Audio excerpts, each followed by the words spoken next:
University మంచి భవిష్యత్తు కోసం తెలుగు విద్యార్థులు ఇష్టపడే యూనివర్సిటీ. కాల్ 9059052378 9059052379.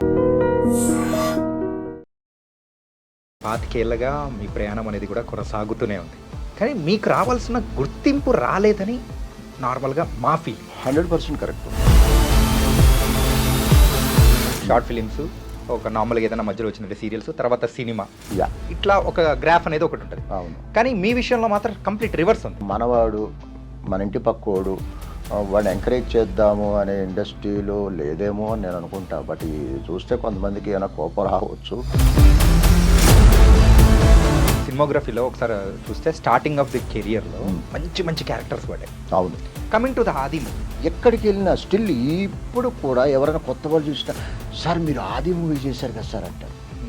అంటే ఇన్ని సినిమాలు గుర్తులేదు, ఆది సినిమా మాత్రం గుర్తుపెట్టి.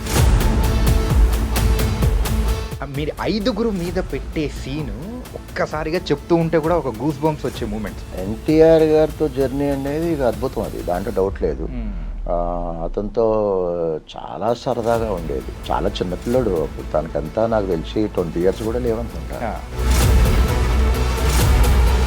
ఈ క్లైమాక్స్ ఒకటి సీన్ జరుగుతుంది కదా సార్, ఈ సీన్ జరుగుతున్న టైంలో ఎన్టీఆర్ గారు కూడా అద్దం పగలగొట్టి బైక్ సీన్లో కొట్టారు, ఆయన పాపం కట్ అయిపోయి ఫుల్ బ్లడ్. అప్పుడు హాస్పిటల్కి వెళ్ళి కుట్లు వేయించి మళ్ళీ అంత బాధలో కూడా ఆయన ఈ రిస్కీ షాట్స్ చేస్తున్నప్పుడు ఎప్పుడైనా కానీ మీరు ఇప్పుడు చెప్పారు ఇది ఒక ఉదాహరణ అన్నట్టు ఆది సినిమా మూవీలో, ఇలాంటిది ఏదన్నా ఇంకేమన్నా ఎప్పుడైనా జరిగాయా? గోదావరి మూవీలో బోట్ అలా వెళ్ళిపోతుంటే ఎడ్జ్లో నిలబడి రెయిన్ ఎఫెక్ట్లో దండం పెట్టుకుంటూ ఓ పేజీ డైలాగులు చెప్పేసి ఆ గోదావరిలో అలా వెనక్కబడిపోయి సూసైడ్ చేసుకోవాలి. మీరు నమ్మరు, సత్యంగా చెప్తున్నా. ఇప్పుడు నేను ఇంటర్వ్యూ అని చెప్పట్లా, నేను 50-50లో ఉన్నా. బోట్లు వెళ్ళిపోతుంటాయి, అలా పడిపోయేసరికి ఒక 9-10 అడుగులు లోపలికి వెళ్ళిపోయా. అది నేను ఫస్ట్ డే ఐమాక్స్లో చూసా. ఏంటయ్యా అంటే సీన్ కట్ చేశాను. అంటే ఏడుపు వచ్చేసింది, నిజంగా వెయిట్ చేసి మిమ్మల్ని పిలిపించుకొని ఒక నాటకంలో అవకాశం ఇచ్చిన వ్యక్తి ఒకరున్నారు కదా, ధర్మవరపు సుబ్రహ్మణ్యం. చూసి కూడా ఇన్ని పిలిపించడం వల్ల కొంతమంది ఎట్లుంటారు, నాకు వాడే కావాలంట. అది ధర్మవరపు సుబ్రహ్మణ్యం గారు. చాలామంది ఏమనుకుంటారంటే సినిమా ఇండస్ట్రీలో వాళ్ళకి ఏం మాయరోగం, లక్షలు సంపాదిస్తారు, పూల తొక్క వేసుకుంటాడు, కారులో తిరుగుతాడు అనుకుంటారు. కానీ వాడికి అనిపించేది ఆ కారు, ఆ పూల చొక్కానే. లోపల బనీనికి ఎన్ని బొక్కలు ఉన్నాయి కనపడి వాడికి.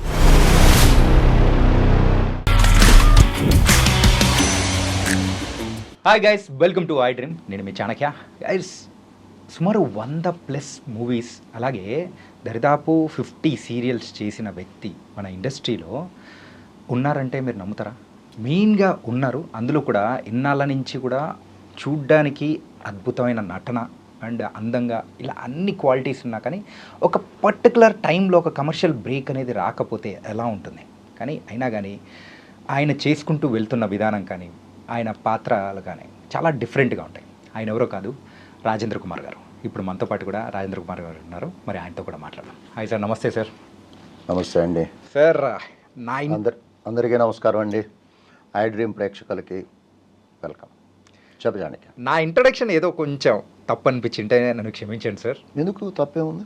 ఎందుకంటే అన్ని మూవీస్ చేశారు, అన్ని సీరియల్స్ చేశారు, అలుపెరగని పోరాటం అన్నట్టు కూడా సుమారు 25 ఏళ్ళగా మీ ప్రయాణం అనేది కూడా కొనసాగుతూనే ఉంది.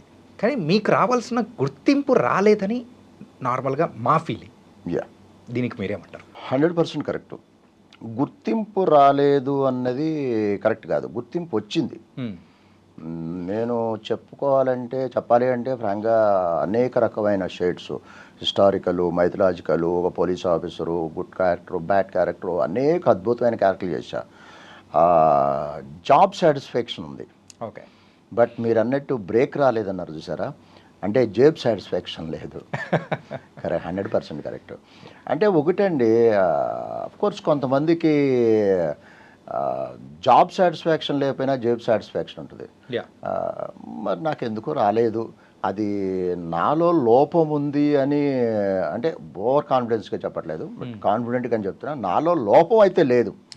నాకు ఇచ్చిన క్యారెక్టర్ని నేను ఫుల్ఫిల్ చేశాను అని నేను అనుకుంటున్నాను. బట్ దేనికైనా కొంచెం ఉండాలంటారు కదా, అంటే అది లేదేమో అనుకుంటున్నా. లక్ అనేది ఈ ఇండస్ట్రీలో అంత ఇంపార్టెంట్ అంటారా? అంటే ఒకటే అండి, నమ్మేవాళ్ళు నమ్ముతారు, నమ్మనోళ్ళు నమ్మరు. నేను జనరల్గా ఏంటంటే చాలామంది ఇండస్ట్రీకి వచ్చే వాళ్ళకి, కొత్త వాళ్ళకి నేను ఏదో కాసేపు కూర్చుని నా వయసులో అనుభవం కొంచెం చెప్తుంటా, ఎట్లా బిహేవ్ చేయాలిరా బాబు. ఇండస్ట్రీలోనే కాదు, మన లైఫ్లో దేంట్లో అయినా సక్సెస్ కావాలంటే నేను చాలామంది చెప్తా, 4 క్వాలిటీస్ కావాలి మనకి. ఓకే. అంటే ఒక బిల్డింగ్ నిలబెట్టడానికి 4 పిల్లర్స్ ఎలా ఉన్నాయో, మన కెరీర్ నిలబెట్టడానికి 4 క్వాలిటీస్ కావాలి అని నేను అంటుంటాను. చాలామంది చెప్తుంటాను. ఒకటి, ఫస్ట్ ఏదైనా కానీ టాలెంట్ ఉండాలి. రైట్. రెండోది పేషెన్సీ ఉండాలి. తెల్లారిపాటికి వచ్చేసేయాలి అంటే రాదు, పేషెన్సీ ఉండాలి. మూడోది బిహేవియర్ ఉండాలి. ఈ బిహేవియర్ లేకపోతే మీకు టాలెంట్ ఉన్నా ఏదున్నా కానీ తొక్కేస్తారు. ఓకే. గుడ్ బిహేవియర్ ఉండాలి. పెద్దవాళ్ళని గౌరవించాలి, ప్రతి వాళ్ళని, పెద్దవాళ్ళనే కాదు, పెద్దవాళ్ళని చిన్నవాళ్ళని అందరినీ గౌరవించాలి. బిహేవియర్ ఉండాలి. నాలుగోది ఇప్పుడు చెప్పే కదా, లక్, తలరాత కూడా ఉండాలి. ఈ 4 సమపాళల్లో ఉన్నప్పుడే నాకు తెలిసి ఏ ఫీల్డ్లో అయినా ఒక సక్సెస్ రేట్లో ఉంటారని నా అభిప్రాయం. ఓకే సార్, ఇన్ఫ్యాక్ట్ చెప్పాలంటే ప్రజెంట్ మీరు 2 సీరియల్స్ చేస్తూ ఉన్నారు. 3 సీరియల్స్ చేస్తున్నా. సో ఈ సీరియల్స్ అనేది ప్రయాణం ఎట్లా మొదలైంది సార్? ఎవరైనా కానీ యూజువల్గా కింద స్థాయి నుంచి వెళ్తుంటారు. ఇప్పుడు నార్మల్గా అంటే ఇప్పుడున్న జనరేషన్ ఒకసారి అబ్జర్వ్ చేసుకుంటే షార్ట్ ఫిలిమ్స్, ఒక నార్మల్గా ఏదైనా మధ్యలో వచ్చినట్టు సీరియల్స్, తర్వాత సినిమా, ఇట్లా ఒక గ్రాఫ్ అనేది ఒకటి ఉంటుంది. అవును. కానీ మీ విషయంలో మాత్రం కంప్లీట్ రివర్స్ ఉంది. అంటే ఫస్ట్ మూవీస్ నుంచి తర్వాత టర్న్ తీసుకొని ఇక్కడ సీరియల్స్ ఇట్లా చేస్తూ ఉన్నారు. ఎందుకు సార్ ఇలాగా? కరెక్టేనండి. ఎవరైనా మీరు అన్నట్టు ఫైనల్ గోలు మూవీసే, అక్కడికే వెళ్ళాలని కోరుకుంటాడు. నాకు నా అదృష్టం కొద్దికి నేను 97-98లో థియేటర్ ఆర్ట్స్ ఫిల్మ్ ఇన్స్టిట్యూట్ చేసినప్పుడు నాకు ఇన్స్టిట్యూట్లో ఉండగానే నాకు ఆఫర్స్ వచ్చినాయి. నాకు ఓకే. వస్తే మా గురువుగారు దీక్షిత్ గారు, ఇప్పుడు లేరు ఆయన వద్దు, నీ యాక్టింగ్ ఫినిష్ అవ్వాలి, అయిన తర్వాతే అన్నారు. సరే వదిలేసా. సరే యాక్టింగ్ ఫిల్మ్ ఇన్స్టిట్యూట్ నుంచి అయిపోగానే నాకు ఫటాఫట మూవీస్ పడిపోయినాయి. నాకు వరుసనే మూవీస్ వచ్చేసినాయి. స్టార్టింగ్స్ కెరీర్లోనే ఒక అద్భుతమైన క్యారెక్టర్లు చేశా. ఒక ఆది మూవీ, గోదావరి, సింహాద్రి, ఎవడైతే నాకేంటి, అవునన్నా కాదన్నా, ఇవన్నీ పెద్ద మెగా హిట్ మూవీస్. మంచి క్యారెక్టర్స్ కూడా పడిపోయినాయి. అలా దాదాపుగా ఒక 100 మూవీస్ దాకా చేసి ఉంటా. అలాగే భోజ్పురిలో కూడా నేను చాలా అద్భుతమైన క్యారెక్టర్లు చేశాను. కంప్లీట్ విలన్ క్యారెక్టర్లు, చాలా మంచి క్యారెక్టర్లు చేశాను, పెద్ద క్యారెక్టర్. ఓకే. అయితే ఆ ప్రయాణం అలా సాగుతూ ఉన్న టైంలో చెప్పే కదా, ఇది కూడా ఉండాలి, ఒకరినెందుకు దూషించాలి అన్నట్టు ఈ పర్రాష్ట్ర నటుల తాకిడి కొంచెం ఎక్కువైంది అని నేను అనుకుంటున్నాను, నా అభిప్రాయం. ఓకే. అంటే మన వాళ్ళని ఎంకరేజ్మెంటు, మనవాడు, మన ఇంటి పక్కోడు, వాడిని ఎంకరేజ్ చేద్దాము అనే ఇండస్ట్రీలో లేదేమో అని నేను అనుకుంటా. బట్ ఇది చూస్తే కొంతమందికి ఏమైనా కోపం రావచ్చు, బట్ నా అభిప్రాయం చెప్తున్నాను. ఏదేమైనా కానీ తర్వాత కొన్ని క్యారెక్టర్లు, ఒకే రకమైన క్యారెక్టర్లు, ఒకటే మెట్టు మీద ఉండే క్యారెక్టర్లు వస్తున్నాయి, కానీ 4 మెట్లు ఎక్కిచ్చే క్యారెక్టర్లు రావట్లేదు. ఓకే. సరే అట్లాగే ప్రయాణం చేస్తున్నాను. సరే నా టైం బాగాలేదు, ఒకళ్ళెందుకు దూషించాలనే ఉద్దేశంతో చేస్తూ వచ్చాను. అనుకోకుండా ఒక 5 ఇయర్స్ బ్యాక్ ఒక టీవీ సీరియల్ ట్రాక్ పడింది, ఒక సీరియల్ పడింది. ఆ సీరియల్ తర్వాత 1 by 1 సీరియల్స్ వస్తూనే ఉన్నాయి. అంటే దాదాపు 5-6 ఏళ్ళ నుంచి నేను వెనక్కి తిరిగి చూడలేదు. ఎప్పుడు చేతిలో 3, 4, 5 సీరియల్స్ కూడా ఉంటుంటాయి.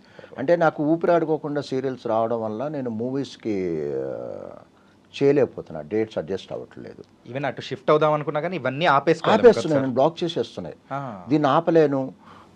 ఇంకో ఫ్రాంక్గా చెప్పాలి అంటే, ఏ మాట చెప్పాలంటే, హీరోయిన్ మెయిన్ విలన్ విషయాన్ని పక్కన పెడితే మిగతా ఆర్టిస్టులతో కంపేర్ చేసుకుంటే, అంటే మూవీస్లో ఉన్న ఆర్టిస్ట్ చూస్తే, మూవీస్ కంటే టీవీ సీరియల్ వాళ్ళకి ఎక్కువ గుర్తింపు ఉంటుందండి. విపరీతమైన గుర్తింపు. చిన్నపిల్లలు, ఆడపిల్లలు, అమ్మ, మగవాళ్ళు అందరూ గుర్తుపడుతుంటారు మమ్మల్ని. రెండోది ఒక ప్రాజెక్ట్ ఒప్పుకున్నాం అనుకో, కనీసం 2 ఏళ్ళు 3 ఏళ్ళు హ్యాపీగా వెళ్ళిపోతుంటుంది. ఒక్కొక్క ప్రాజెక్ట్ నుంచి మంత్లీ శాలరీ లాగా అంటే కంఫర్ట్ లైఫ్. Comfort life. అంటే ఒకేసారి లేపకపోయినా సాఫీకి వెళ్ళిపోతుంది. మళ్ళీ మూవీస్ విషయానికి వచ్చామనుకోండి, ఒక్కొక్కసారి చెప్పలేము, 2 నెలలు 3 నెలలు 6 నెలలు 1 year కూడా గ్యాప్ వచ్చేస్తుంది ఒక్కొక్కసారి. చెప్పలేం. చలో ఈ ట్రాక్ నడుస్తుంది, సరే దీన్ని వదిలిపెట్టి అక్కడికి వెళ్ళినా ఇరగదీసి నన్ను తీసుకెళ్ళి పెద్ద మెయిన్ విలన్ చేయరు, మళ్ళీ అదే మెట్టు మీద ఉండాలి. ఇక్కడ బాగుందని కంటిన్యూ చేస్తున్నాను. బట్ సీరియల్స్ బాగుంది నాకు ప్రస్తుత పరిస్థితుల్లో. ఓకే, ఇంకొంచెం డీటెయిల్గా మనం మాట్లాడుకునే ముందు మెయిన్ ఏంటంటే ఫస్ట్ సినిమాల గురించి వచ్చేద్దాం సార్. సినిమాలలో స్టార్టింగ్ మీ మూవీ ఆకాశ వీధిలో కాదా సార్? యాక్చువల్గా అందులో పైలట్ ఆఫీసర్ నేను అదే ఫస్ట్ మూవీ అనుకుంటా. లే సంగీతం శ్రీనివాసరావు గారు డైరెక్టర్ దానికి. అదే మీరు చెప్పింది ఆకాశ వీధిలో. యా, కానీ దీనికి కరెక్ట్గా చెప్పాలి అంటే ఓపెన్గా చాలామందికి తెలియదు. మీరు అనుకున్నట్టు చాలామంది ఆకాశ వీధిలోనే అనుకుంటారు. దీనికి కొంచెం వెనక్కి వెళదాము. అంటే అప్పుడు యాక్చువల్గా నేను ఆర్టిస్ట్ని కాను. నేను చదువుకున్న, నేను degree I think 2nd year అనుకుంటా. చదువుతున్న రోజుల్లో మా ఫ్రెండ్ ఒక అతను నగేష్ అని చెప్పేసి అతను సినిమాల్లో ట్రై చేస్తూ ఉండేవాడు. నాకేమో ఒకరోజు ఆఫీస్కి వెళ్తుంటే నేను ఏమైనా సినిమా యాక్టర్లు కనిపిస్తారేమో అనే ఉద్దేశంతో, చూద్దాము అనే ఉద్దేశంతో అతనితో కలిసి స్కూటర్ మీద నేను ఆఫీస్కి వెళ్ళడం జరిగింది. వెళితే అక్కడ కో డైరెక్టర్ గారు ఇద్దరిని ఇట్లా చూసి, నాయంకు చూసి, నీకు రేపు షూటింగ్ ఉందన్నాడు. నాకు అంటే ఆర్టిస్ట్నే కాదు, అసలు నాకు యాక్టింగ్ అంటేనే ఏమీ తెలియదు, టోటల్ జీరో, అసలు ఏమీ తెలియదు నాకు. షూటింగ్ చూద్దామని వెళ్ళి, షూటింగ్ ఏదో ఆర్టిస్టులు కనిపిస్తారు, యాక్టర్స్ కనిపిస్తారని వెళ్ళా. నన్ను చూసి నీకు వేషం ఉంది రేపు సారథి స్టూడియో, రేపు మార్నింగ్ వచ్చేసి మంచి వేషం, దాదాపు 15-20 రోజులు ఉంటుంది, చెన్నైలో షూటింగ్ ఉంటుంది, అక్కడెక్కడ అనేసరికి నాకేం అర్థం కాల. ఏదో అక్కడ నాకు తెలియకుండా తలకాయ ఊపేసి వచ్చేసా బయటికి. ఏట్రా వీడు షూటింగ్ అంటాడు, నాకేమో అర్థం కావట్లేదని మా ఫ్రెండ్ అంటే, రే నేను తిరుగుతున్నారా, సంవత్సరాల నుంచి తిరుగుతున్నాను, నన్ను ఎవడో పట్టించుకోవట్లా, నువ్వు మొట్టమొదటి నాతో వచ్చి వేషం నువ్వు కొట్టేసావురా అన్నాడు. వెళ్ళేది ఒకటి అన్నాడు. సర్లే చూద్దాంలే, వాడు ఏది చెప్తే అది చేద్దామని చెప్పేసి వెళ్ళా. ఆ సినిమా పేరు ఆదర్శం. ఓకే, అశ్విని నా చెప్ప, స్పోర్ట్స్ పర్సన్. యా. ఓకే, అలా చేశాను. అది చేసిన తర్వాత రెండో మూవీ ఏంటంటే ఇట్లాగే అప్పుడు కొంచెం మొదలైంది పిచ్చి. అప్పుడు అన్నపూర్ణ స్టూడియోలో మోహన్ బాబు గారి సినిమా బ్రహ్మ ఓపెనింగ్కి వెళ్ళా. వెళితే అన్నీ చూసాం, అంత హడావుడి, కొన్ని వందలు, అప్పుడు ఓపెనింగ్ అంటే విపరీతంగా ఉండే, 100,000 మంది వచ్చేవారు జనాలు. సరే వెళ్ళాను. అక్కడ కూడా మీరు నమ్మండి నమ్మకపోండి, కో డైరెక్టర్ పిలిచి నీకు సాయంత్రం షూటింగ్ ఉందన్నాడు. ఓకే, మరి అమ్మ ఇదేంట్రా అనుకున్నా అని వెళ్ళా. సాయంత్రం అన్నపూర్ణ స్టూడియోలో ఒక బార్లో ఒక క్యారెక్టర్ మోహన్ బాబు గారితోనే డైలాగ్, మోహన్ బాబు గారి కాంబినేషన్ డైలాగు. మోహన్ రాజు అనుకుంటా ఆయన పేరు, హైట్ ఉంటాడు, విలన్ క్యారెక్టర్ దాంట్లో. ఆయన మోహన్ బాబు గారు, నేను ఆయన కాంబినేషన్లో బ్రహ్మ అని ఒక సీన్ చేశాను. ఓకే, అలా చేశాను. దాని తర్వాత వదిలేసా, చదువుకున్నా, నేను బిజినెస్లోకి వెళ్ళా. నేను యాక్చువల్గా టెక్నికల్ సైడ్, బాలనగర్లో ఇండస్ట్రీ ఉండేది నాకు, మెకానికల్ ఇండస్ట్రీ. 97-98లో థియేటర్ ఆర్ట్స్ తెలుగు యూనివర్సిటీ నుంచి మీడియా వర్క్షాప్ అని యాక్టింగ్ అని నటీనటులకి యాక్టింగ్ ఇన్స్టిట్యూటు యాడ్ చూసి, అంటే అప్పుడు ఆ యాక్ట్ చేసిన దానికి వీటికి దాదాపు 9 years 10 years గ్యాప్ ఉంది. అసలు పట్టించుకోలే, వదిలేసా. అది నా ప్రొఫెషన్ కాదులే, నా ప్రొఫెషన్ అని చెప్పి. మళ్ళీ ఆ యాడ్ చూసేసరికి నాకు ఎక్కడో ఎందుకు చూద్దాం అని చెప్పేసి అప్లై చేశా. మా గురువు గారు దేవదాస్ కనకాల్ గారు, అదే రాజీవ్ గారు, దేవదాస్ కనకాల్ గారు, లక్ష్మీ దేవదాస్ కనకాలు, భిక్షు గారు, దీక్షిత్ గారు మా గురువులు. అలా యాక్టింగ్ ఇన్స్టిట్యూట్లో ట్రైనింగ్ అవ్వడం. మీ బ్యాచ్లో ఎవరున్నారు సార్ అప్పుడు? అంటే ఇప్పటికీ ఒక ఆర్టిస్ట్గా కొనసాగుతున్న వాళ్ళు ఎవరైనా ఉన్నారా? Super question. ఇప్పుడు నేను ఒక ఉదాహరణ కూడా చెప్పా ఇంతకుముందు, సరే ఆ ఉదాహరణ పక్కన పెడదాము. మా బ్యాచ్లో 72 మంది అండి. ఓకే, 72 members మా స్టూడెంట్స్. మేము ఆ స్టూడెంట్స్లో ఫైనల్ అయిపోయిన రోజున ఒక షార్ట్ ఫిల్మ్ ఒకటి చేస్తున్నాము. నాగేశ్వరరావు గారు, అక్కినేని నాగేశ్వరరావు గారు క్లాప్ కొడతారు, మెయిన్ క్యారెక్టర్ ఒకటి అనుకుంటున్నారే కానీ అస్సలు నేను, మీరు నమ్మండి నమ్మకపోయినా అక్కడ ఊహించలా, మన దాకా ఎందుకు వస్తుంది ఇది అని. కానీ సడన్గా రేపు షూటింగ్ రేపు ఉందనగానే దీక్షిత్ మాస్టర్ వచ్చి, రాజేంద్ర మంచి డ్రెస్ రెడీ చేసుకో, రేపు షార్ట్ ఫిలిం నువ్వే హీరో, అక్కినేని నాగేశ్వరరావు నీ మీద క్లాప్ కొడతారనగానే అస్సలు నేను నమ్మలేకపోయా. అసలు నేనేంటి అనుకున్నా, ఇప్పుడు మాట్లాడుతుంటే నా రోమాలు అయితే అలా అక్కినేని నాగేశ్వరరావు నా మీద క్లాప్ కొట్టారు. అంటే నేను అనుకుంటాను మరి బెస్ట్ స్టూడెంట్ అనే కొట్టుంటాడు కదా, నన్ను హీరో పెట్టుంటారు. ఆయన బెస్ట్ స్టూడెంట్ అని చెప్పలేదు, కానీ బెస్ట్ స్టూడెంట్ అయితేనే కదా ఆయన నా మీద స్పెషల్గా కేర్ తీసుకున్నారు. అలా అదృష్టం కొద్దికి నాగేశ్వర చేతుల మీదుగా క్లాప్ కొట్టారు. తర్వాత కొంతమంది ఉన్నారు, కానీ నాకు తెలిసి ఒక 5-6 మంది ఉన్నారేమో అని నాకు తెలియదు. గిరిధర్ అని ఒక ఆర్టిస్ట్ ఉన్నాడు, అతను మూవీస్ అయి చేస్తుంటాడు. ఇంకా ఏదో చిత్తగా ఏదో వేషాలు వేస్తున్నారు, కానీ అంటే గర్వంగా మాకు చెప్పగలను ఫ్రాంక్గా ఆ 72 బ్యాచ్లు నేను ఒక్కడే కాస్త నిలబడ్డానని నేను అనుకుంటున్నా. ఓకే సార్, మీ సినిమాగ్రఫీలో ఒకసారి చూస్తే స్టార్టింగ్ ఆఫ్ ది కెరియర్లో మంచి మంచి క్యారెక్టర్స్ పడ్డాయి. అవును, అన్నీ కూడా ఒక మంచి పవర్ఫుల్ రోల్, ఒక 4-5 పవర్ఫుల్గా ఉన్నా, కానీ మీకంటూ ఒక అవును అంటే ఎవరైనా ప్రేక్షకులు చూస్తున్నారంటే ఆ ఐస్ అలా వెళ్ళిపోయే క్యారెక్టర్స్ అట్లా. అవును. కమింగ్ టు ద ఆది మూవీ. ఆది మూవీ అండి, నిజంగా ఆది మూవీ తర్వాత నేను ఒక 80-90 సినిమాలు చేసుంటా. 80-90 సినిమాలు అంటే ఆ లెవెల్తో వచ్చేసింది? కాదు, ఆ సినిమా వాళ్ళు కొన్ని వచ్చినాయి అనుకోండి. ఆ సినిమా తర్వాత దాదాపు ఒక 90 సినిమాలు చేసుంటా. కానీ గొప్ప విషయం ఏం చెప్పమంటారా, ఎక్కడికి వెళ్ళినా స్టిల్ ఇప్పుడు కూడా ఎవరైనా కొత్త వాళ్ళు చూసినా సార్ మీరు ఆది మూవీ చేశారు కదా సార్ అంటారు. అంటే ఇన్ని సినిమాలు గుర్తులేదు, ఆది సినిమా మాత్రం గుర్తుపెట్టుకున్నారు. అంటే బ్లాక్ బస్టర్ దమ్ అది, సినిమా దమ్ అది.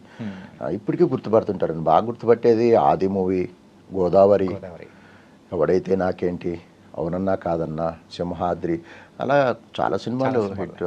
స్టూడెంట్ నెంబర్ 1, మంచి సినిమాలు చేశాను. ఆది మూవీ ఎలా వచ్చింది అవకాశం అని అడుగుతున్నారా? లేదు సార్, యాక్చువల్గా అవకాశం అనేది యూజువల్గా మీరు ఉన్నారు కాబట్టి దాని ప్రకారం వచ్చేసింది. ఓకే, కానీ ఏంటంటే మీరు 5 మీద పెట్టే సీను ఒక్కసారిగా చెప్తూ ఉంటే కూడా ఒక గూస్ బంప్స్ వచ్చే మూమెంట్స్. అవును, ఆ రోజుల్లో ఆ సిమోల్ లేపడము అట్లా ఒక ఎత్తు అయితే, ఒక హీరోకి ఒక నార్మల్ అప్పుడప్పుడే వస్తూ ఉన్న జూనియర్ ఎన్టీఆర్ లాంటి ఒక స్టార్ హీరో మేక్ అవుతున్న టైంలో మీ త్రూ ఎలివేషన్ ఇచ్చిన సీన్స్ 2 పడతాయి సార్. వాహ్, ఫ్యూజులు ఎగిరిపోతాయి అసలు. చేశానండి. అంటే ఇక్కడ ఎన్టీఆర్ గారితో జర్నీ అనేది ఇక అద్భుతం, అది దాంట్లో డౌట్ లేదు. అతనితో చాలా సరదాగా ఉండేది. చాలా చిన్నపిల్లడు అప్పుడు, తనకంతా నాకు తెలిసి 20 years కూడా లేవనుకుంటా, 19-20 years. చాలా చక్కగా ఉండేవాడు, సరదాగా. ఒక పిక్నిక్ లాగా అయిపోయింది. చాలా అద్భుతమైన ఎక్స్పీరియన్స్. దాదాపు 45 రోజుల పైన చేసాం మేము. ఇది మీరు జైల్లో ఉంటారు కదా? అవును. సో ఆ సీన్ ఎక్కడ సార్ తీసింది? ఇక్కడే మన తీసేశారు. ఇప్పుడు ఆ ప్లేస్లో గాంధీ హాస్పిటల్ కట్టారు. Okay okay. మన ముషీరాబాద్ జైలు అది. Okay okay okay. Musheerabad jail. Musheerabad.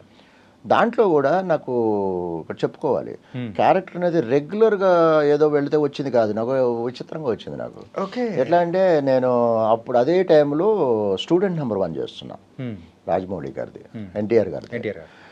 నానక రామగూడలో climax ఆ రోజున. దాదాపు ఒక 500-600 మంది స్టూడెంట్స్, హడావుడిగా ఉంది. దాంట్లో నేను పోలీస్ ఆఫీసరు. రాజమౌళి గారు అన్నారు, నీకు టైం ఉంది, రిలాక్స్ అవ్వు అన్నాడు.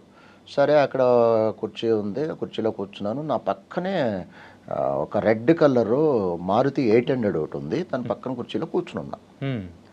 ఒక 2 పర్సన్స్ అలా నడుచుకుంటూ వచ్చారు. అక్కడి నుంచి నన్ను అబ్జర్వ్ చేస్తూ వచ్చారు.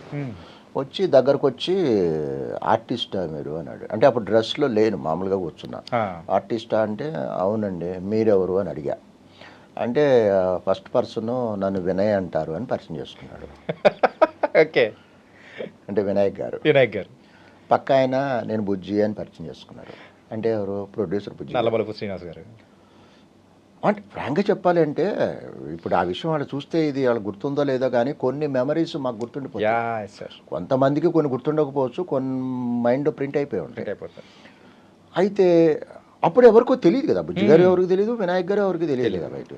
సరే ఆ కార్డు ఉందా అంటే అప్పుడు విజిటింగ్ కార్డులు కదా, ఫోన్లు గీన్లు ఏం లేవు. సరే కార్డు ఇచ్చాను, తీసుకెళ్ళిపోయారు.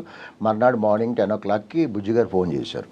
ఫోన్ చేసి డైరెక్టర్ గారు సార్ రమ్మంటున్నారు మిమ్మల్ని ఫిలిం నగర్ ఆఫీస్కి అంటే వస్తాను సార్ అన్నాను. వెళ్ళేసరికి ఆయన బయట లాన్లో ఎలా కూర్చున్నారు. డైరెక్టర్ లోపల ఉన్నారన్నారు. లోపలికి వెళ్ళా కూర్చున్నా. కాఫీ టీ అన్నారు, ఏమొద్దన్నా అని ఆయన ఒక సిచ్యువేషన్ ఇచ్చారు వినాయక్ గారు. ఈ సిచ్యువేషన్లో నువ్వు ఎలా రియాక్ట్ అవుతావు, నువ్వు ఎలా చేస్తావు, ఇంప్రవైజ్ చేసుకుంటూ చెయ్యి అన్నాడు. చేసి చూపించా. ఓకే, చాలా బాగుంది. ఈ క్యారెక్టర్లో ఒక 4-5 క్యారెక్టర్లో సినిమాకి పిల్లర్స్ ఇవి. అద్భుతమైన క్యారెక్టర్లు, ఎంతో కొన్ని 100 మందిని చూస్తున్నాము. బాగుంది. నేను అప్పుడు క్లీన్ షేవ్లో ఉండేవాడిని. గడ్డం పెంచు అన్నాడు. గడ్డం పెంచి డేట్స్ ఇచ్చారు.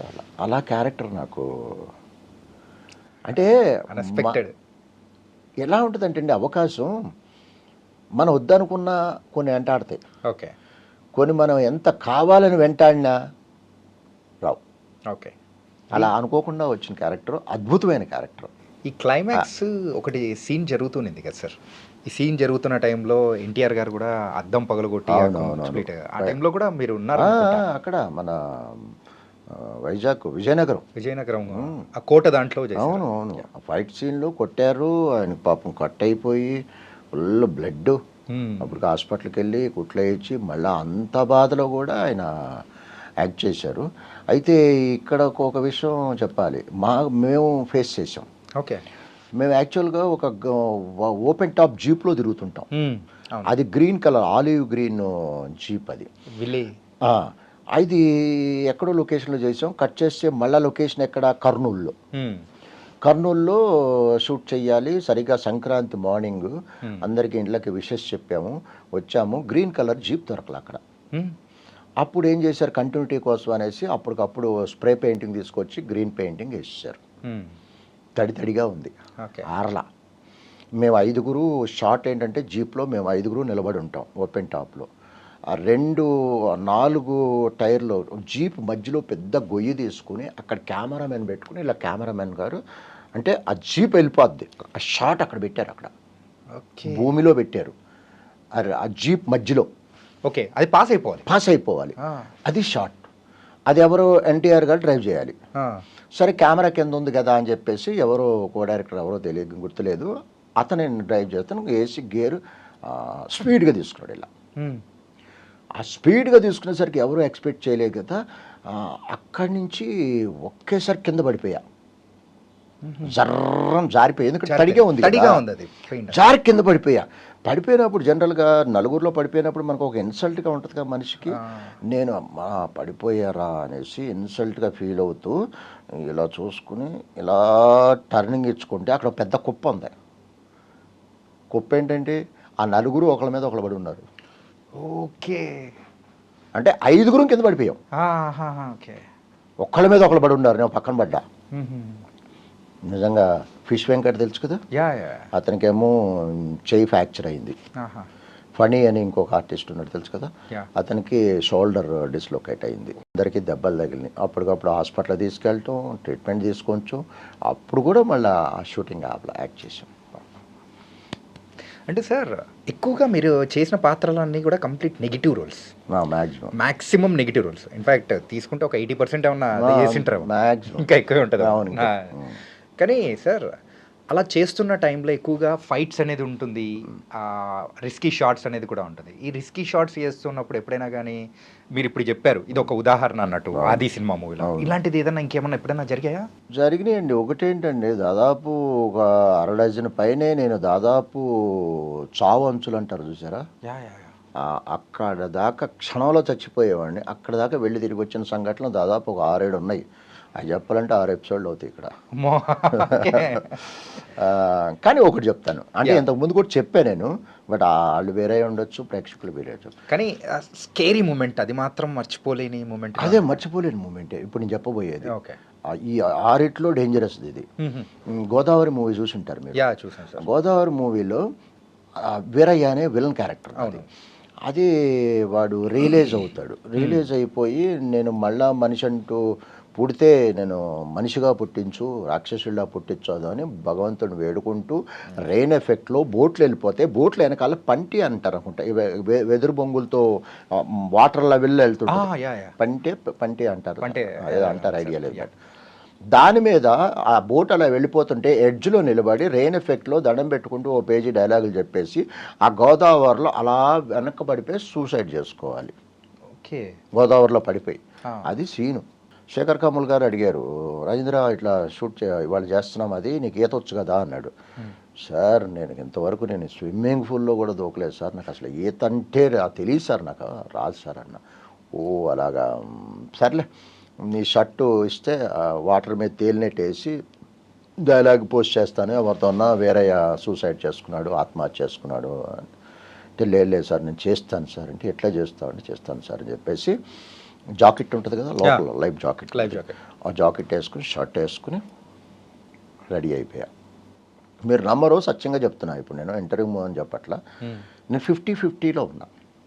ఓకే, వస్తే వస్తా, లేదంటే రాను. అది ఎక్కడ పాపికొండల మధ్యలో. అది షూటింగ్ తర్వాత నేను ఎంక్వైరీ చేస్తే తర్వాత తెలిసింది ఏంటంటే, అక్కడ 3 తాటి చెట్లు డెప్త్ ఉంటుందంట, రెండోది మొసళ్ళు తిరుగుతుంటాయి అంట అక్కడ. అయితే నేను 50-50 తెలుసుకున్నా, వస్తే వస్తాను లేదంటే లేదు, అంటే నేను చేస్తాను కొన్ని మొండోడిని అని అందరికీ. మీరు నెంబరు కొంతమంది 2-3 ఫ్రెండ్స్ కూడా చెప్పేసా, ఏమైనా తేడా వస్తే ఎవరికి ఫోన్ చేయాలి, ఏం చేయాలి అని అప్పగింతలు కూడా చెప్పేశాను ఇంట్లో ఫ్రెండ్స్కి. ఓకే, రెడీ అయిపోయా. రెడీ అయిపోయి సేమ్ చెప్పాను, అలా గోదావరిలో వాటర్ లెవెల్లో నిలబడి అలా పడిపోయా. బోట్లు వెళ్ళిపోతుంటాయి, అలా పడిపోయా. పడిపోయేసరికి ఒక 9-10 అడుగులు లోపలికి వెళ్ళిపోయా నా వెయిట్కి. నాకు ఒకటే కంట్రోల్ చేసుకున్నా, నీళ్లు తాకూడదు, బ్రీత్ కంట్రోల్ చేసుకోవాలి అని అనుకున్నా. నేను అడిగా, ఇది ఆపగలదా అంటే, ఓ 150 కేజీలైనా ఆపుద్దండి జాకెట్ అన్నారు. సరే పడిపోయి టప్ అని పైకి కొట్టేసింది నన్ను. వాటర్ అంటే జాకెట్ లేపుకొచ్చేసింది. ఆ వాటర్ లెవెల్కి దాదాపు ఒక 40-50 అడుగులు అలా వాటర్లో కొట్టుకుంటూ వెళ్ళిపోతూనే ఉన్నా. నేను తల పైకి పెట్టుకుని నీళ్ళు తాగకుండా బ్రీతింగ్ కంట్రోల్ చేసుకుంటున్నా. అప్పుడు ఒక మినీ బోట్ వేసుకుని 2 గజేతగాళ్ళు వచ్చి నా దగ్గరకు వచ్చి నన్ను పట్టుకుని బోట్లో వేసుకుని తీసుకొచ్చి మళ్ళీ ఈ బోట్లో వేశారు. వచ్చిన తర్వాత కొంతమంది డైరెక్టర్ల దగ్గర మనం ఎక్కువ మాట్లాడితే ఇగో ఫీల్ అవుతారు, కొంతమంది అస్సలు ఇవ్వకపోరు, చిన్నవాళ్ళు చెప్పిన తీసుకుంటారు. నిజంగా ఈ విషయంలో ఇప్పుడు నేను చెప్పబోయే విషయంలో శేఖర్ కమ్ముల్ గారికి హ్యాట్స్ ఆఫ్. ఏంటంటే వచ్చి కూర్చున్నా, చూడు షార్ట్ చూడు అన్నాడు. నేను ఎక్కడ కూర్చున్నా, శేఖర్ కమ్ముల్ గారు కూర్చున్నారు, మానిటర్కి కూర్చున్నాను. మానిటర్ ముందు సార్ ఎన్ని ఫ్రేమ్స్ పెట్టారు సార్ అన్న అంటే 24 ఫ్రేమ్స్ అన్నాడు. నేను ఒక్కసారి అన్న ఈ ఎక్స్ప్రెషన్ ఇచ్చా. అంటే ఏమైంది అన్నాడు. ఏం లేదు సార్ అన్న. ఏమైంది చెప్పంటే, ఏం లేదు చెప్పండి సార్ ఏమన్నా అన్న. చెప్తావా లేదా అన్నాడు. సార్ నేను వాటర్ లెవెల్లో నిలబడ్డాను సార్, వెనక్కి పడిపోయాను సార్, 24 ఫ్రేమ్స్ పెట్టారు మీరు, కళ్ళు మూసి కళ్ళు తెరిచే లోపు నేను నీళ్ళల్లో ఉంటా, ఆడియన్స్కి నేను అసలు కనపడతానా సార్?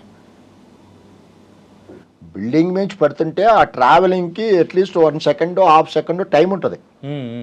ఒక బిల్డింగ్ నుంచి పడుతుంటే ఆల్రెడీ వాటర్ లెవెల్లో ఉండి అలా పడిపోతే ఏం కనపడతాం? 24 ఫ్రేమ్స్ కనపడం కదా సార్ అంటే, ఆయన నిజంగా గ్రేట్ పర్సన్.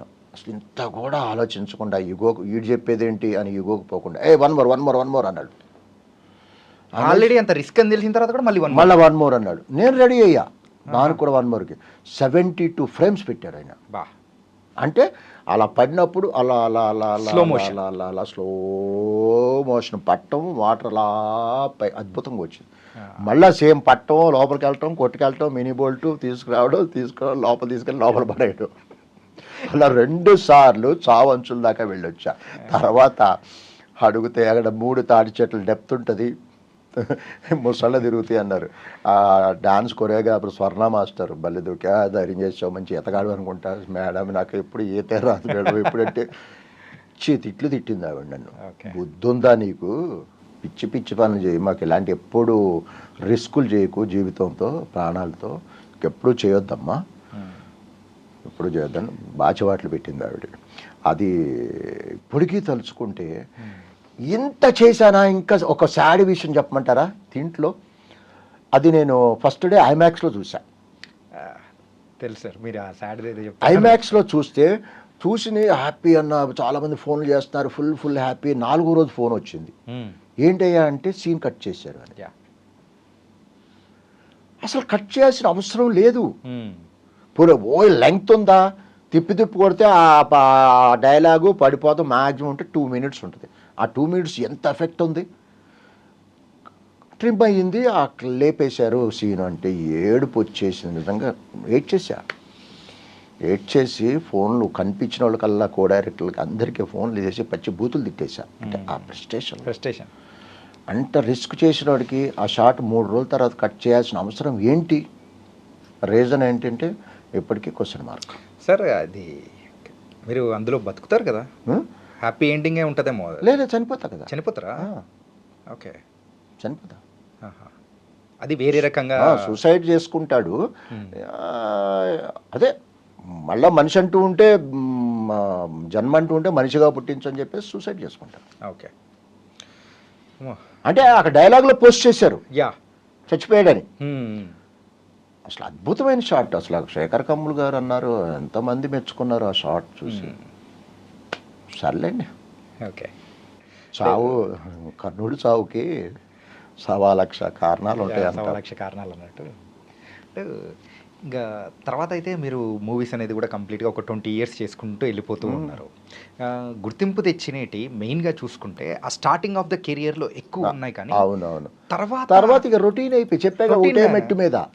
కానీ సార్ మీ పర్సనాలిటీ వైజ్ కానీ లేకపోతే యాక్టింగ్ వైజ్ కానీ మీరు చెప్పిన ఆ 4 పిల్లర్స్లో అన్నీ ఉన్నాయి. అంటే లక్ అనేది పక్కన పెట్టేసిన అది దైవాధీనం, అది లేదు. ఈ 3 అనేది మీకున్నాయి. అవును. కానీ ఎందుకు మీరు హీరోగా యాక్ట్ చేయడానికి ఇష్టపడలేదు?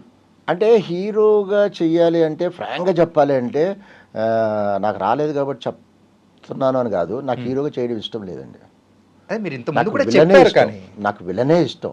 నాకు గతంలో ఏదో చిన్న మూవీ ఒక టీవీ సీరియల్లో నువ్వు రెండిటికి సూట్ అవుతావు, విలన్కి సూట్ అవుతావు, హీరోగా సూట్ అవుతావు, నీ ఇష్టం ఏది చేస్తావు అంటే నేను విలన్ చేస్తా అంటే నవ్వేరు వాళ్ళు. పిచ్చోడు హీరో చేయకుండా విలన్ అంట. లేదు సార్, నాకు విలనే కరెక్ట్. ఎందుకో నాకు ఫస్ట్ నుంచి ఆ షేడ్ అంటే ఇష్టం. అంటే విలన్కి స్కోప్ ఉంటుందండి, ఎంత చేస్తే అంత చేయొచ్చు, దానికి లిమిట్ ఉండదు. విలనిజానికి వాడి పర్ఫార్మెన్స్కి లిమిట్ ఉండదు, ఎంత చేస్తే అంత వస్తూనే ఉంటుంది. నాకు తెలిసి హీరో క్యారెక్టర్లో కొన్ని లిమిట్స్ ఉంటాయి. చేతులు ఎలా పెట్టుకోవాలో కూడా లిమిట్స్ ఉంటాయి అక్కడ. అలా బుద్ధిగా చేతులు కట్టుకుని నిలబడాలి, లేదా ఉంటాలి.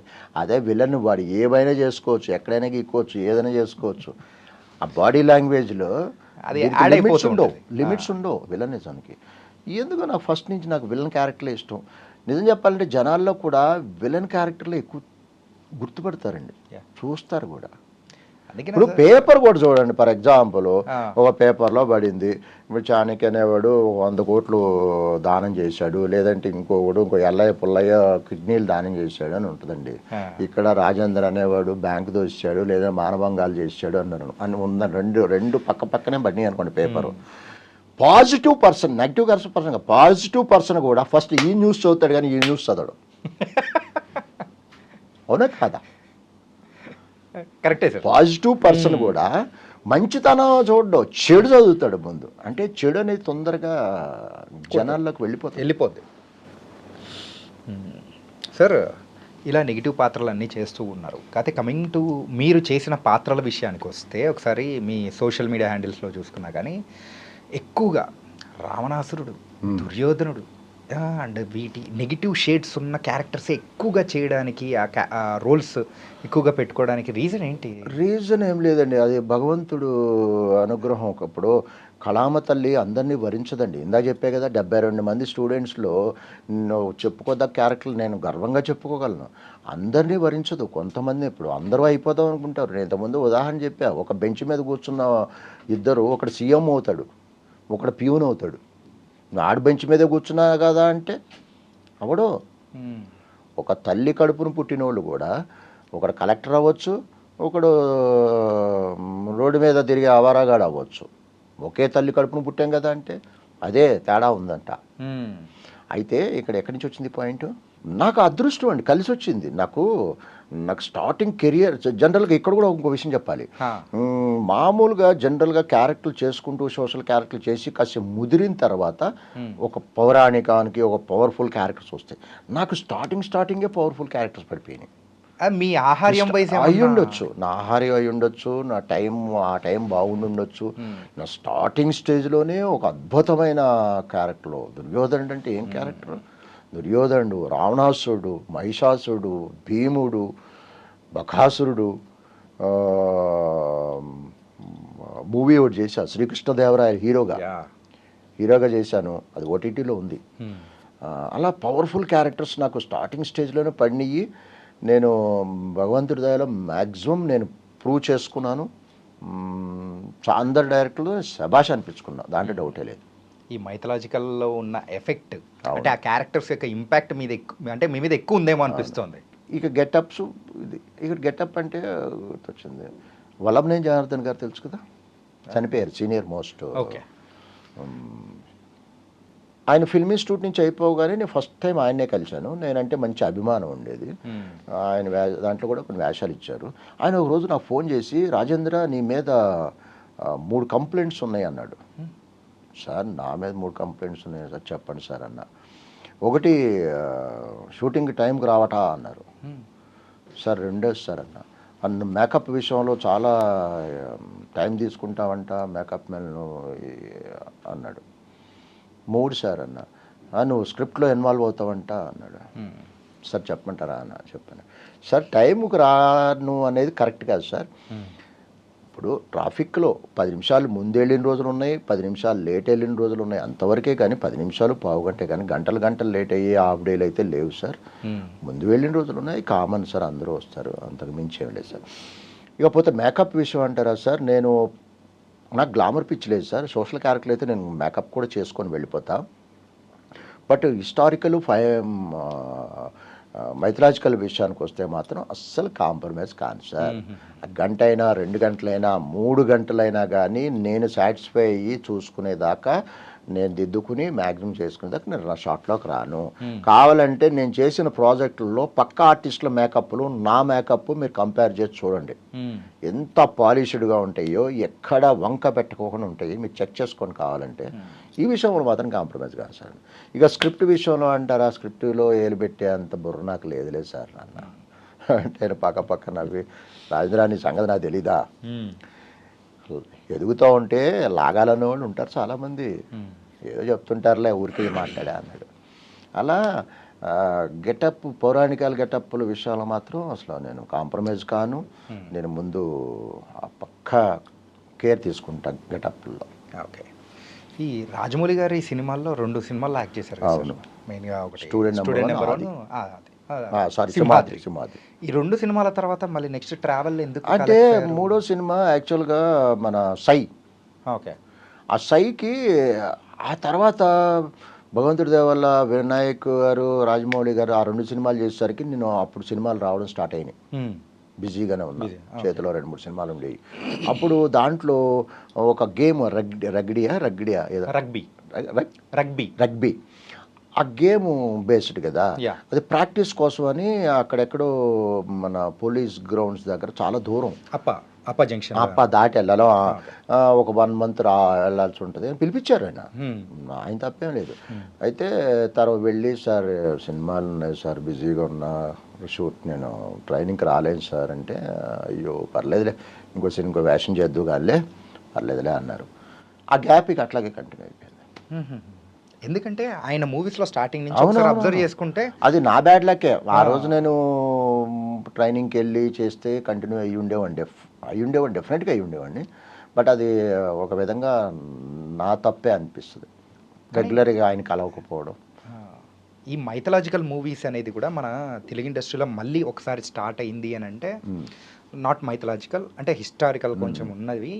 బాహుబలి నుంచి కొంచెం చూస్తూ ఉన్నాం మనం. అవును. ఒక ఫ్యాంటసీ మూవీస్ కానీ. అవును.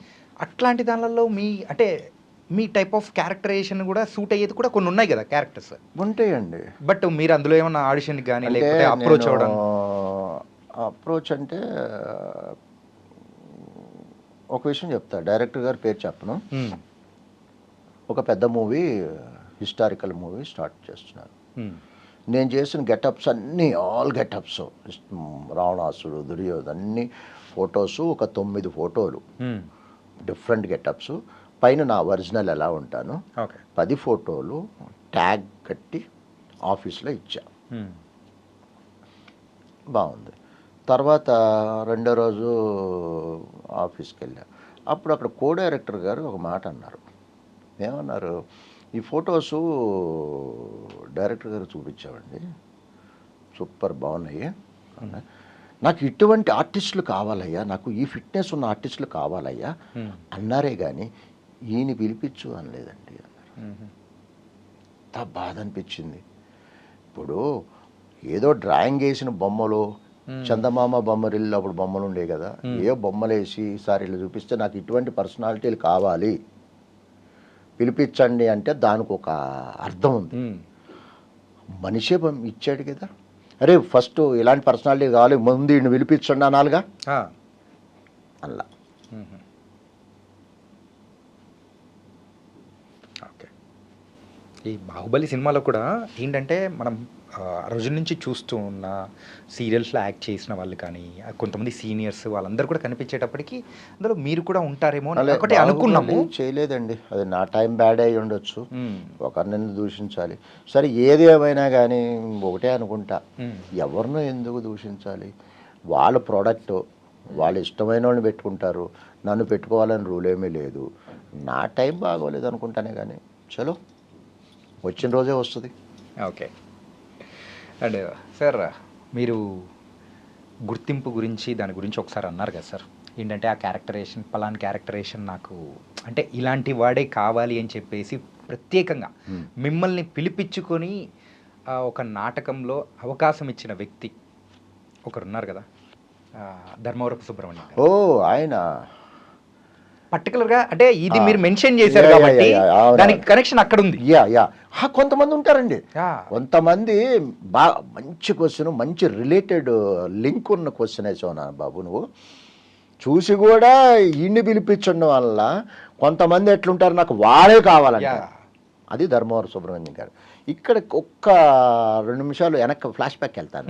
అప్పుడు నేను చెప్పే కదా, నేను ఇండస్ట్రీలో ఆర్టిస్ట్ కానప్పుడు వేషాలు 2 వేషాలు అనుకోకుండా వచ్చినాయి అని చెప్పాను కదా, ఇందాక చెప్పడం మర్చిపోయా. అదే టైంలో దానికి ఏదో సందర్భంలో ధర్మవరం సుబ్రహ్మణ్యాన్ని కలవడం జరిగింది. ఆయన ఒక వేషం చెప్పారు. ఆ వేషం ఏంటి అంటే ఆనందో బ్రహ్మ. అప్పట్లో పెద్ద కామెడీ సీరియల్, పెద్ద హిట్ సీరియల్, అది పిచ్చెక్కిపోయే జనాలు ఆ టైంకి అక్కడ కూర్చునేవారు. టీవీ దానికి ఒక చిన్న వేషం ఇచ్చారు దాంట్లో నాకు. ఆయన కాంబినేషను కృష్ణమోహన్ అని ఆర్టిస్ట్ ఇప్పుడు చేస్తున్నారు, ఆయన ముగ్గురు కాంబినేషను. నేను టీవీలో చిన్న స్క్రీన్ మీద మొట్టమొదటిగా చూసుకున్న అవకాశం ఇచ్చి చూసుకున్న ధర్మవరం సుబ్రహ్మణ్యం గారు. అది డీడీలో వచ్చింది కదా సార్? డీడీలో వచ్చింది. తర్వాత ప్రయాణం ఒక సీరియల్ ఏదో చేశాను. తర్వాత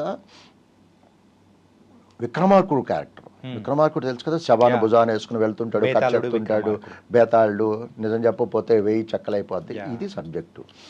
అయితే ఆయన ఫిక్స్ అయ్యాడు విక్రమార్కుడికి రాజేంద్ర బాగుంటాడు అనేసి. అప్పట్లో పెద్ద మొబైల్స్, పెద్ద సోషల్ మీడియాలు పెద్దగా లేవు, ఫోన్ నెంబర్లు కూడా లేవు. అప్పుడు ఎంక్వైరీ చేశారు, నా అడ్రస్ దొరకలా.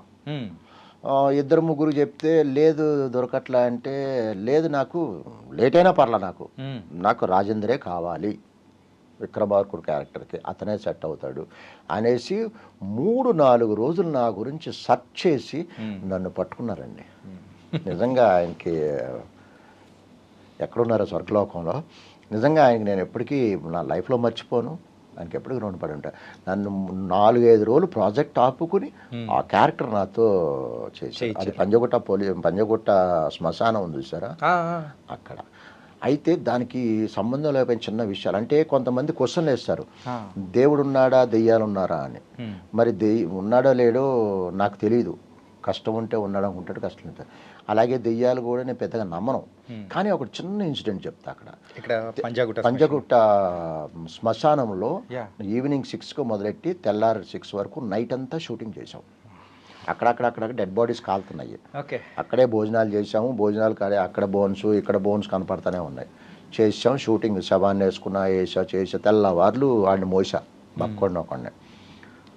ఇంటికి వెళ్ళానండి. తెల్లారి వెళ్ళి ఫ్రెష్ అయ్యి స్నానం చేసి ఇంట్లో మా మిస్సెస్ వాళ్ళు ఊరు వెళ్ళారు. ఒక్కడనే ఉన్నా. Penthouse. అరౌండ్ 10 o'clockకి బ్రేక్ఫాస్ట్ చేసి 10:30, 11 o'clockకి నాకు తెలియకుండా నిదట్లోకి వెళ్ళిపోయా. అలిచిపోయే కదా నైటు ఈ శవాన్ని మోసి, సారీ మనిషిని మోసి, ఆర్టిస్ట్ని మోసి. అయితే అరౌండ్ 10:30, 11 o'clock అనుకుంటే నాకు తెలియకుండా నిదట్లోకి వెళ్ళిపోయా. తలుపులన్నీ తీసే ఉన్నాయి.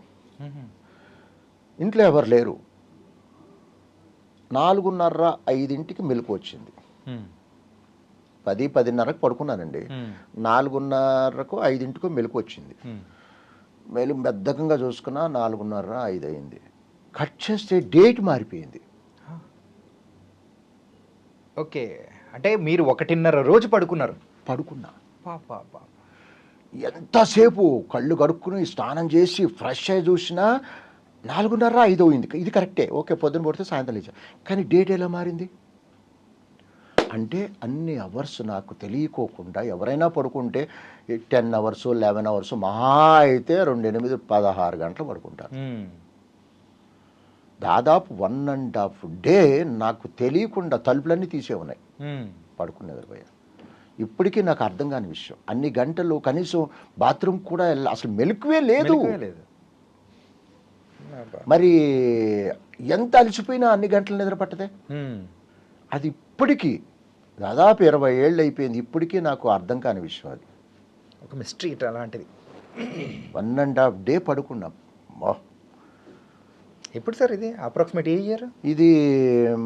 2004 అనుకుంటండి. 2004 అంటే దాదాపు 20 years. 2005 అనుకుంటా, ఐ థింక్.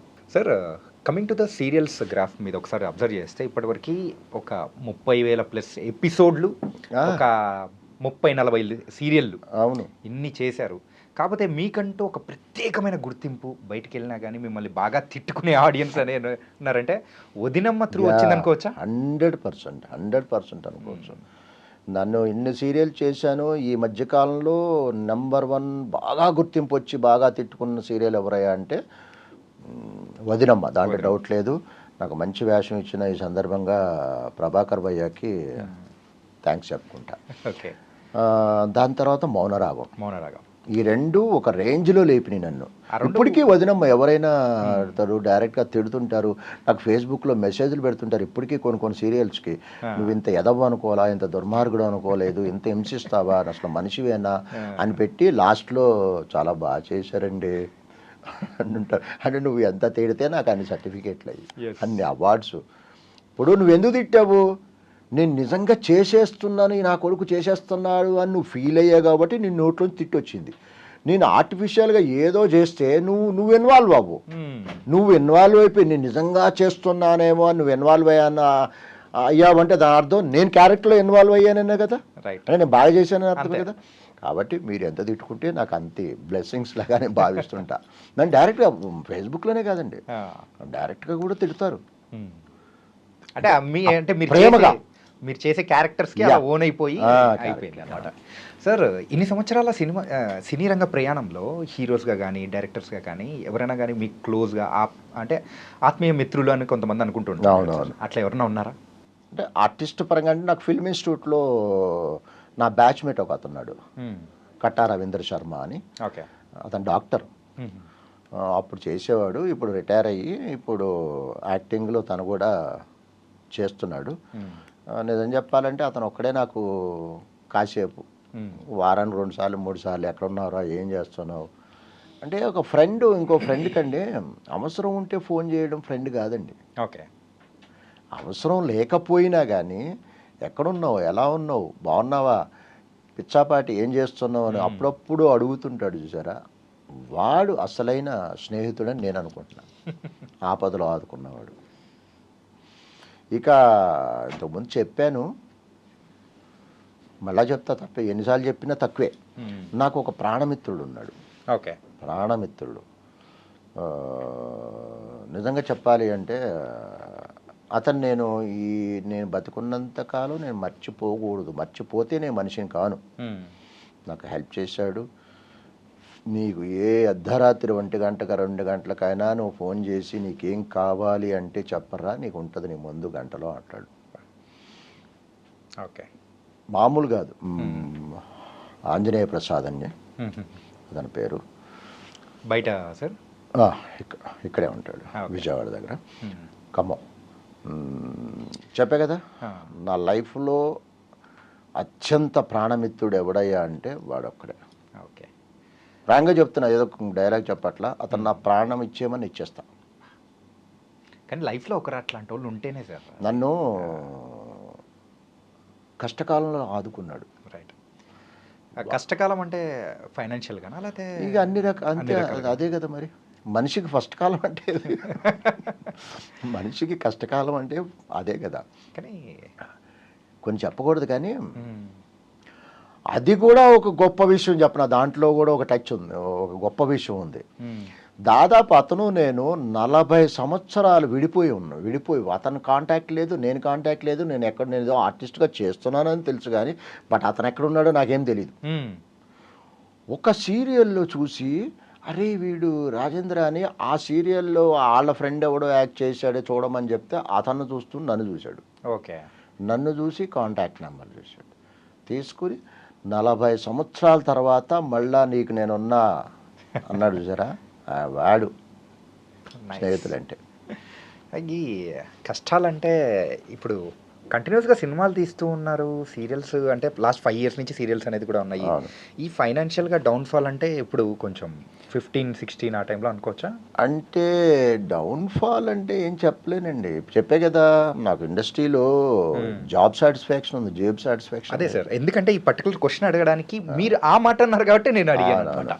ఉంటాయండి, జీవితం ఏదో సాఫీగా వెళ్ళిపోతుంది, అంతేగాని నా వెనకాల విల్లాసు BMW లేవు, సాఫీగా వెళ్ళిపోతుంది. నాకు ఆ కోరికలు కూడా లేవులేండి నిజం చెప్పాలంటే. నాకు ఆ రేంజ్లో ఉండాలని, కష్టం లేకుండా సాఫీగా వెళ్ళిపోతే చాలు. ఓకే. ఇండస్ట్రీ పరంగా ఇది మీరు మా అసోసియేషన్లో కూడా వర్క్ చేశారు. అవును. అండ్ ఆ టైం కానీ అండ్ ప్రజెంట్ అయితే you are not working for నేను మా అసోసియేషన్ లైఫ్ మెంబర్ కానీ అంటే వర్క్స్ నడుస్తూ ఉన్న ఈసీ మెంబర్స్ వైజ్ లేదు. నేను ఎలక్షన్స్కి దూరంగా, అంటే ఓటింగ్కి వెళ్తా కానీ పోటీ చేయడానికి దూరంగా ఉంటాను, ఎందుకంటే నాకు సూట్ కాదు. మొన్న మన టీవీ ఎలక్షన్స్ అప్పుడు కూడా చాలామంది అడిగారు ఏదైనా పోటీ చేయి మంచి పదవి కానీ, నాకు సూట్ కావండి. ఎందుకంటే నాకు ఒక మైనస్ ఉంది. ఏంటి సార్? చాలా కోపం, నాకు కోపం చాలా. నిజాయితీ పరుడికి కోపం ఉంటుందంటారు. చాలా ఈ మధ్య చాలా తగ్గింది, 75% తగ్గింది, ఇంకా 25% ఉంది, అది కూడా తగ్గాలి. మామూలు కోపం కాదు, హై టెన్షన్ వైర్ టచ్ చేస్తే ఎట్లుంటుంది అలా ఉండేవాడిని నేను. ఓకే. చెప్పే కదా, ఇంతకుముందు కూడా చెప్పా, ఇప్పుడు రాజకీయాల్లో ఒక పదవుల్లో ఉన్నప్పుడు పూలు ఇసిరే వాళ్ళు ఉంటారు, రాళ్ళు ఇసిరే వాళ్ళు ఉంటారు. ఆ రాళ్ళను కూడా పూలలాగానే క్యాచ్ చేయాలి.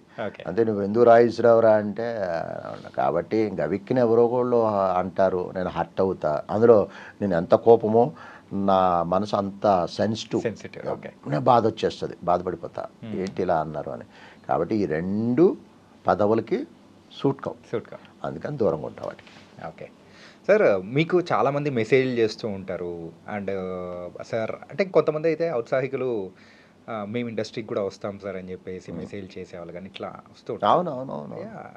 కోకొల్లలు ఇన్ని సంవత్సరాల మీ కెరియర్లో అడిగిన వాళ్ళు చూసుకుంటే ఎన్నో వేల మంది ఉంటారేమో. వాళ్ళకు తర్వాత మీరు ఇచ్చే రిప్లై కానీ ఎట్లుండేది సార్?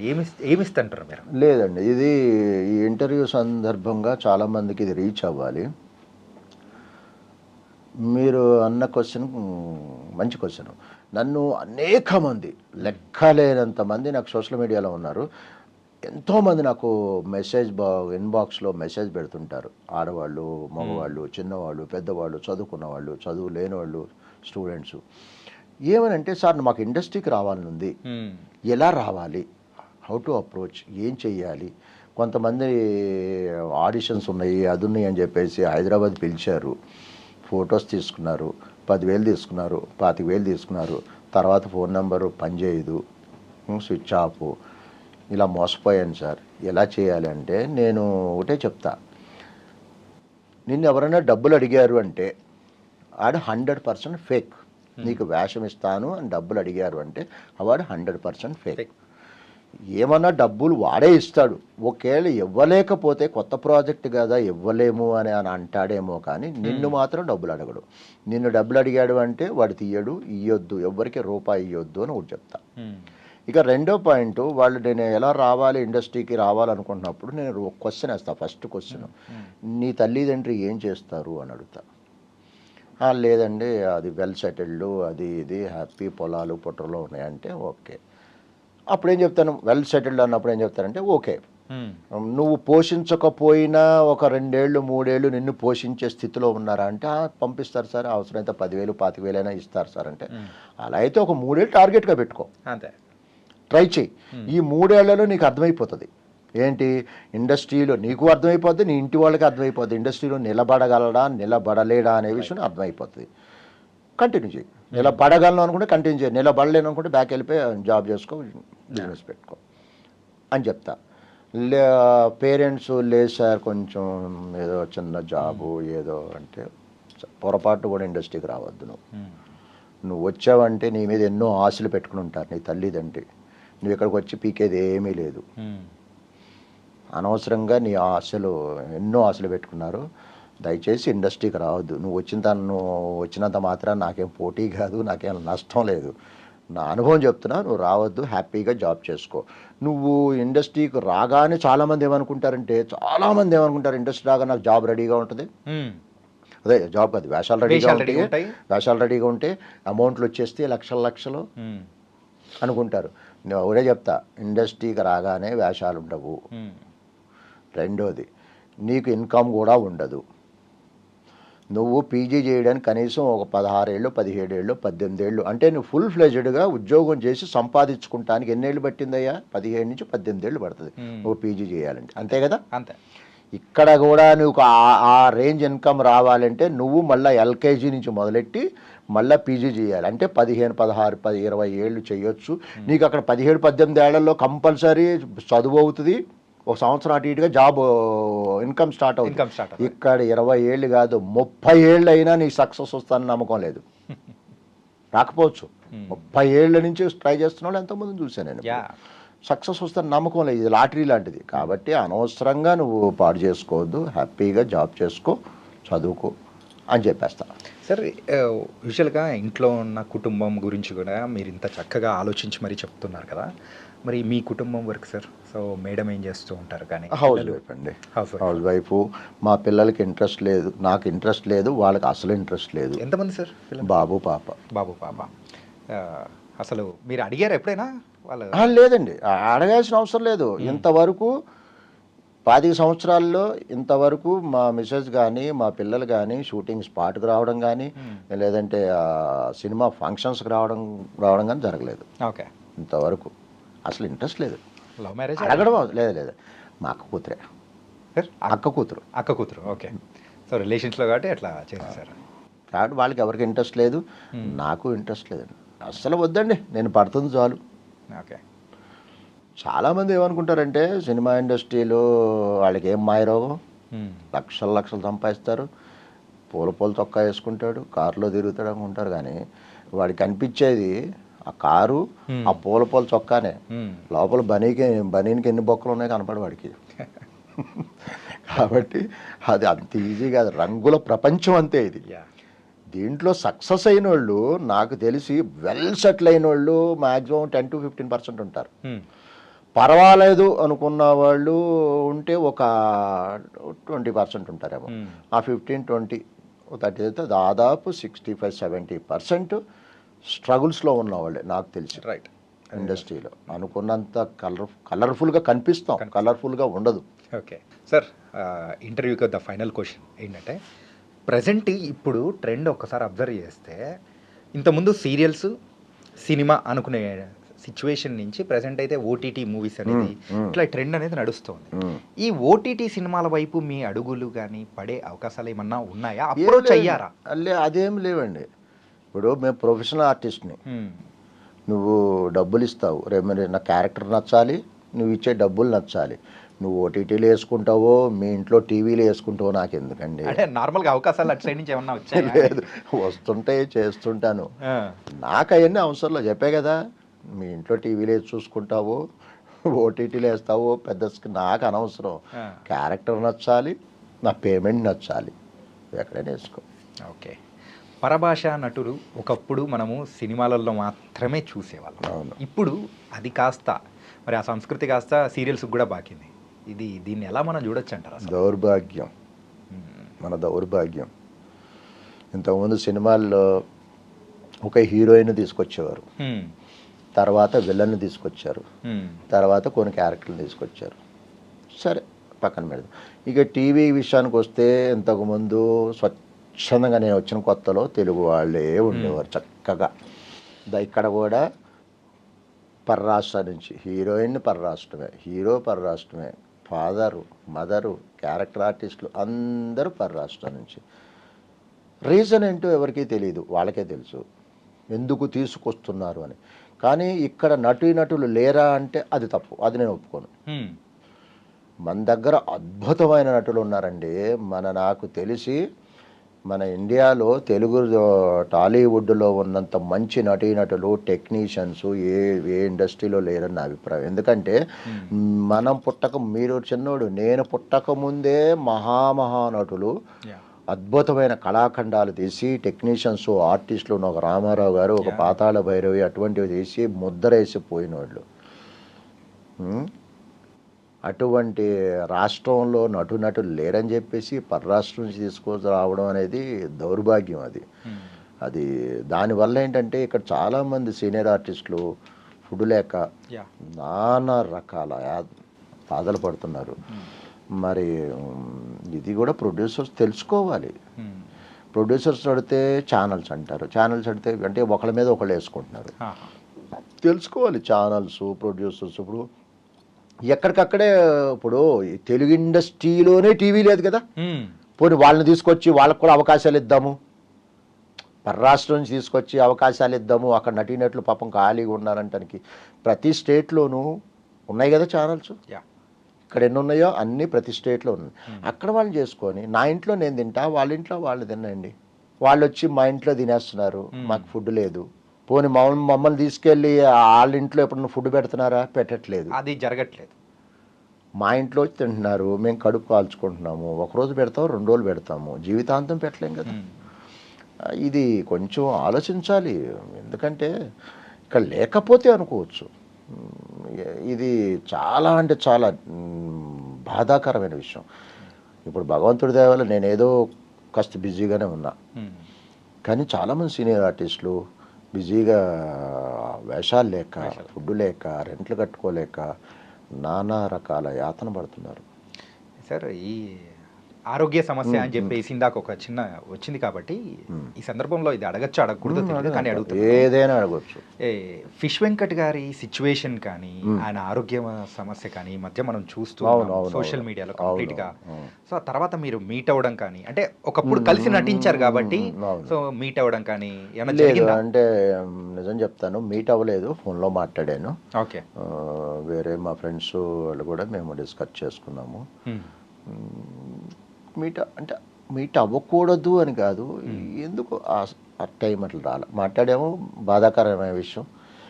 కొంతమంది పెద్దవాళ్ళు ఆదుకున్నారు, సెట్ అయిపోద్ది అనుకుంటున్నాం. సెట్ అయిపోతుందిలేండి.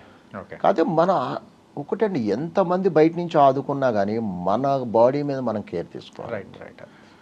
అంతేగాని ఇప్పుడు ఎంతకాలం, ఇప్పుడు నేను అడిగాను అనుకో, నిన్ను 2 రోజులు 3 రోజులు సహాయం చేస్తావు, జీవితాంతం నువ్వు సహాయం చేయలేవు కదా. లేదు, కాపాడుకోవాలి, కొంతలో కొంత ఆరోగ్యాన్ని కాపాడుకోవాలి. సర్లేండి, ఈ కొన్ని విషయాలు ఎట్లుంటాయంటే కొంతమంది చెప్పండి, కొన్ని మాట్లాడుకోకూడదు.